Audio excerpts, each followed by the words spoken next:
Okay, so I'm going to kick this off with a confession, one that I hope isn't too obvious, but I'm old. But obviously I'm hip because I can use Snapchat to create a Mrs. Doubtfire look. But most people my age have actually cashed out by now, and they are consulting or advising from their comfy couches in their homes in Whistler or Kelowna or Cabo even. But I'm not so old that, or I would like to think that I'm not so old that I don't remember what it was like when you would have to sear your product to differentiate it from someone else's. But in fact, my grandfather was a dairy farmer, and I can remember early on when they did in fact have to brand cattle because, well, at the end of the day, cows will roam off the range and go into someone else's pasture, and the only way to find them is to look for your brand. So, but I digress a little bit. But I was around, believe it or not, when there weren't websites. And when something went viral, it usually meant we were all going to get really sick. Email and marketing were never put together in the same sentence, and social media didn't exist. Blogs weren't even invented when I started my career in marketing. Customer advocacy, by the way, was a quote in your brochure that you printed. The internet was still sort of a Department of Defense experiment that was just starting to go mainstream. And if you wanted to get in front of an audience, you went to a trade show. So that's the world I came from, so I've seen a lot of change in my career. But I've always been a marketer, and I've always been in technology. And you know what? Marketers get a bad rap. I have been called everything from the copy queen to the logo cop to the t-shirt girl to the booth babe, and a whole bunch in between. But you know what? I think every one of us has suffered from the Rodney Dangerfield no respect feeling. But you know, perhaps we weren't speaking the right language to get the respect that we wanted. And like, it just occurred to me that speaking of old, a lot of you might not even know who Rodney Dangerfield is. Exactly. Perfect imitation. Anyway, so at the end of the day, we're all working towards some form of success, right? But what does that success look like? And in my day, when we walked 10 miles to school in the snow with no shoes, respect actually looked something like this, maybe. So I can remember getting really excited about a fishbowl full of business cards because that meant we had a lot of top of funnel leads. And I mean, of course, you know, maybe we were giving away a car, but I mean, who would put their business card in a fishbowl if they weren't actually a little bit interested in the product, right? But then maybe a better measure was brochures, because we'd go with 500 and maybe we'd come home with, I don't know, 200. So that meant we got 300 good leads, right? Because I mean, our competitors would never steal our brochureware. And of course, they would never get lost on the trade show floor or in transit. So we obviously had 300 good leads, right? Qualified leads. So then one day somebody said, wow, you know, these trade shows cost a lot of money. Maybe we should stop. And we're like, huh? Like, I mean, A, what are we going to do all day? And B, like, don't you realize this is going to kill the business? And that's when I kind of realized that a new language was necessary, and it had to be centered in results because they had to know what they were giving up. So about 9 years ago, I took a job, and the guy that interviewed me was half my age, anyway, close. And he'd never done a day of marketing in his life. And so it was kind of a rocky start. And about 3 months in, he said to me, Robin, we need a marketing dashboard. And I'm like, what? I'm like, don't you know we're in marketing?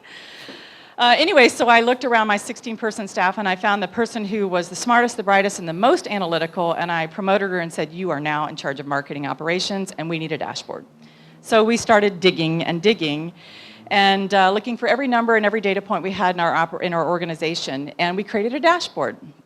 And as painful as that was, it was probably a turning point in my career, because for the first time, I could now have a conversation that sounds like this. Gee, Mr. CEO, last month we generated 2,478 leads. 496 of them were qualified, and of those qualified leads, 124 became deals. And at an average deal size of $7,000, we generated about $868,000 in bookings last year. Wow, that changed the conversation. But then you take that one step further and you say, and by the way, I have a great idea.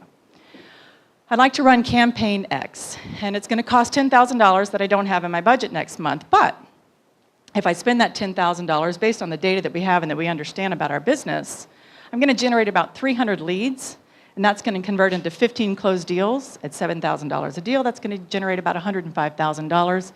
And by the way, that's a 1,000% return on that $10,000 investment. So we all have more data than we know what to do with, but it's time to turn it into a language that people at the table will understand. Everybody, no matter what part of the business you're in, has a different language. In my part of the world, it looks like this. It's everything from top of funnel to marketing qualified lead to sales accepted lead to sales qualified lead and so on. But that's the language that we speak in my world. The point I want to make is let data do the talking, because when you do, you're going to open some eyes, you're going to open some ears, you're going to open some budgets, and most importantly, you're going to open some doors for yourself, because in fact, language is what gets you heard. This is the language that gets you heard.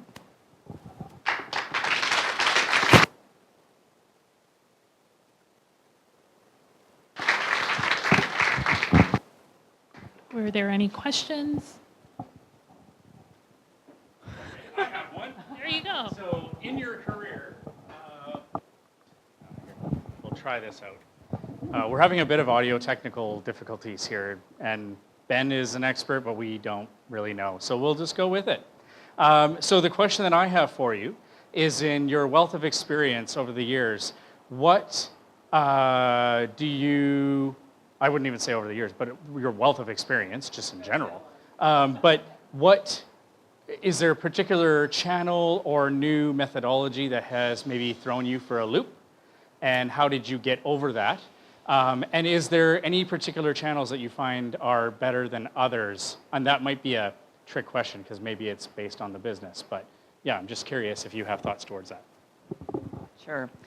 So being older, social media absolutely threw me for a loop. And anyone will tell you I've had ghost tweeters. I can't do it. It just drives me mental. But it is an important part of the mix. But it absolutely has driven me crazy, because I'm just generally not of that generation. And it's been really hard to adopt as an executive and as a leader after the fact. And so just hire really good people who know exactly what they do. Tahira, Pindi, these guys are all super social people, and they do a great job at it. And part two of that question was?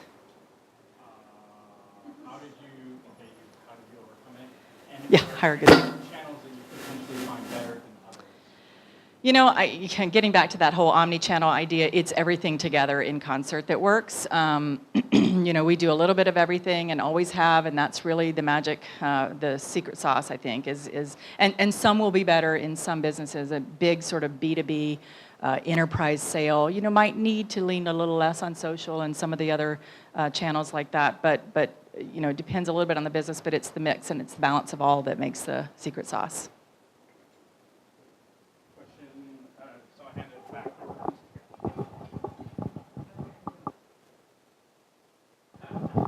Oh, great. Yeah, so when you're presenting the data to get that extra budget, how do you do that? Do you just say the numbers, or do you build like a nice graph? What's your plan?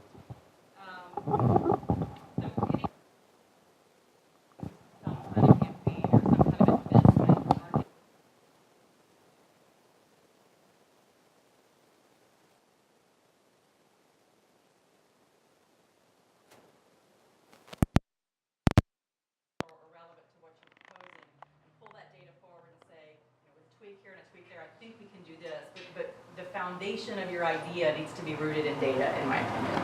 And I didn't always believe that. It's the new me. At the back? You have to turn it on.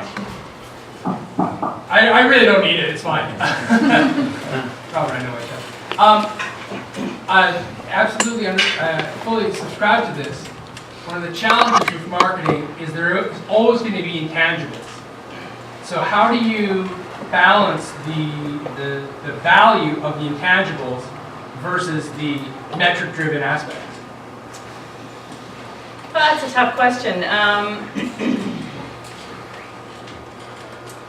And I'm not really sure how to answer it, to be perfectly frank. I depend so much on data now that I don't zero in and focus on the intangibles because it is too hard to stomach around the table. I mean, people want, the world we live in today, we have so much data around us that it's really data that's going to win it for you. It's the proof, the evidence, and what you know. And so, I just don't focus on it anymore. I mean, well, you've worked with me, so I'm very much about the data and about what we know and what we can prove and what we can rinse and repeat on. So sorry I don't have a better answer, but I stay focused on what we know as fact.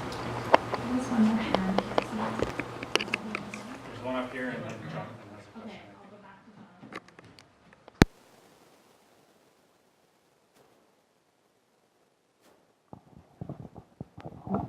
Hello there. Yeah, when I've got my marketing hat on, my biggest bane is dealing with salespeople. In theory, there should be, yeah. In theory, there should be this happy relationship where we're providing them leads, they're providing us feedback with what we need to do our job better. But in my experience, so many salespeople treat marketers with contempt. And it's, so how do you get beyond that, beyond just being polite?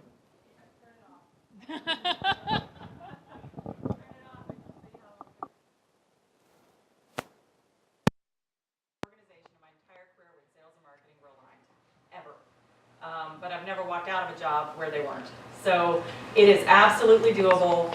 And again, I point to the data because when you can show a sales guy what you've generated and the pipeline that you are single-handedly responsible for as a marketing organization that is in his pipeline, I guarantee you he's going to start to value and respect it more. So it's really just tightening the ties between what you're doing, what you're producing, and how it translates to his success or her success, right? And it is, I don't want to beat this dead horse, but it's coming back to that data and sort of being able to really demonstrate, look, we are generating this much pipeline for you. And it's that terminology again, right? Get to the language that speaks to them because all they're cared about is pipeline, pipeline, pipeline, right? So get back to demonstrating how much that pipeline you're driving and how much more you think you can drive through marketing programs. Numbers don't lie. Numbers never lie. One thing you kind of alluded to was the language of things, and data is one thing. I think one of the things I got from you that I carry forward with every sales position I've taken is language and the value proposition. How do you adjust a salesperson's way of thinking and delivering the messaging to prospects or existing clients? Well, that's what, I can remember marketing, you just throw something at the wall. And even if it's stuck, you really don't know if it's stuck or not. I mean, it's the way it was. But boy, the greatest thing about the internet and the tools and technology is you can measure anything. And I have told CEOs countless times, I don't believe a word you say, but I don't have any more confidence in mine, so let's test it, right? We live in a world where we can test anything and everything. So if you want to test positioning and value prop, pick a website, pick a campaign, pick a landing page, do anything you want, but get it up there and just test it and see. And it's the only way, because I can tell you I've been wrong more than I've been right when it comes to some positioning, but we live in a world where you can test your way to know for sure, and it's brilliant. There's a phrase that we use, it reminds me, in startup world, working with a lot of startups, there's a phrase that we use, and Launch Academy uses it all the time, for example, which is fail fast. Yes. And I've actually always equated marketing, especially these days, to the same thing of get out there and test it and fail it fast. And you know what? If it works, double the hell down. Is kind of how I've always Fast. Yeah, yeah, real quick, yeah, before it goes away. Okay. One last comment on it, Robin. You talk about the alignment between sales and marketing. Working for you, one of the things I reflect on and really respect is that you communicate the numbers, but you also make commitments in marketing around those numbers, and you hold marketing accountable to them. And that really changes the tone with the rest of the organization. Because up until that point, marketing conceived as, yeah, they do great stuff and people love us and they make beautiful brochures, but what are they actually doing with notes? But actually putting the stake in the ground and saying, look, this is what we're going to commit to, and getting the whole team, the marketing team, and the rest of the organization understanding what that value is driving, that's where you can actually start changing the tone between sales and marketing and actually do something. That's a great plug. Your check is in the I was mail. going to say, I didn't know see the audience, I swear. There's one last one at the back there. He's got the mic. Oh, sorry. My apologies. Right there. I didn't know you had the mic. Go ahead. There's one at the back, so we'll do that one really quick. Go ahead. You got the mic. You're in control, man.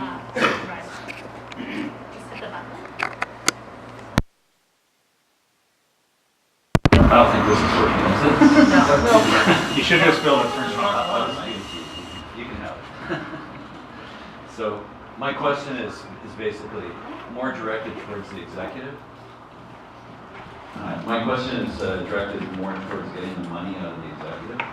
So like basically it's great to get all the numbers and everything like that, but how do you put the story into context so that they can understand it? Is it just a big test number game, sort of like move a little bit ahead? How do you educate, the senior executives to get the context of all the numbers games? Well, I mean, if I'm understanding the question, I think it sort of depends a little bit on how the scale of what it is you're trying to do. I mean, I would hope that, you've got a bit of flexibility sort of on the sort of smaller scale stuff to be able to test and target and do the things that you need to do, but for smaller things. But when you're looking at a pretty significant investment within the business, the other thing you have to do is position it within the confines of the business as a whole. So you got to know, if I'm asking for money for something for marketing, support's asking it for a new body to help answer the phones, and sales needs somebody else to close more business and more deals.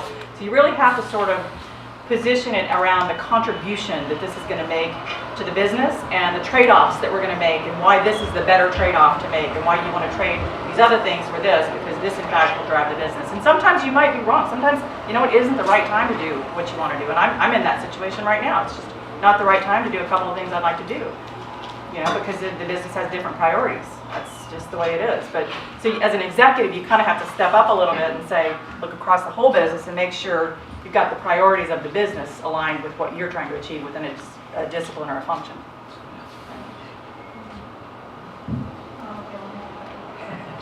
We're going to make this a quick one. So the data story is really interesting, and I completely agree with it. I guess my question is, from a marketing standpoint, beyond just telling the story of 1,000 leads translates into 50 sales, how do you view your role as marketing and converting those leads into sales, and what are some tips and tricks that you've learned over the course of your career? I missed the last piece, sorry. Like, how do you view your role as marketing with respect to converting leads into sales? So you talked about the data is the data, right? So 1,000 converts to 50, but what can you as marketing do to make that number increase to 70, and how do you tell that story? Yeah, that's a great, that is what it's all about now. So that's what I do every day, because we have conversion rate. I can tell you by channel what we expect to convert at, and my goal every day is to get that conversion rate up and to do it without sales having to take on more effort and more work. So it's everything from nurturing to targeting to just trying to introduce ways in which we can communicate with prospects in the funnel. It's getting more active in the funnel and not transitioning it over to sales until a little bit later in the game. That's exactly what we do every day. It's constantly trying to hold on to it, move it further through the funnel, and basically keep our sales team as productive as they can be. I don't want them talking to someone unless they are really serious and ready to buy, because it's just a waste of their time and energy, right? I mean, I can remember the days when there was 2 marketers and 20 salespeople, and we flipped it on its end, right? That's what's happened in the last, I don't even want to tell you how many years, but trust me, it's been a lot. Super qualify your leads. Yeah. All right, awesome. Awesome.